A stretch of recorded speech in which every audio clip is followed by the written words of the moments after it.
ইবনে Nawfal বললেন, ইয়া লাইতানি আকুনু হাইয়া Eid ইউখরিজুকা কওমুক। Waraqah ইবনে Nawfal বলছেন, তবে আফসোস, আমি বুড়ো হয়ে গেছি, চুলদারি পেকে গেছে মুহাম্মদ, আমি হয়তো সেদিন বেঁচে থাকবো না, যেদিন তোমার কওমের লোকেরা, তোমার আপনজনেরা তোমাকে মক্কা থেকে তাড়িয়ে দিবে। মুহাম্মদ, আমি কথা দিচ্ছি, যদি সেদিন আমি বেঁচে থাকতাম, তোমাকে সর্বশক্তি দিয়ে আমি সাহায্য করতাম, কিন্তু আমি তো বুড়ো হয়ে গেছি।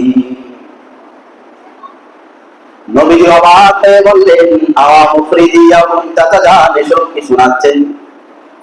যারা আমাকে আল আমিন বলে, as-সাদিক বলে, কপালে চুমু খায়, বুকের সাথে জড়িয়ে ধরে, সোনার টুকরা কিরকন্য বলে গর্ব করি, তারা বুঝি আমাকে মক্কা থেকে বের করে দিবে, মক্কা থেকে তাড়িয়ে দিবে?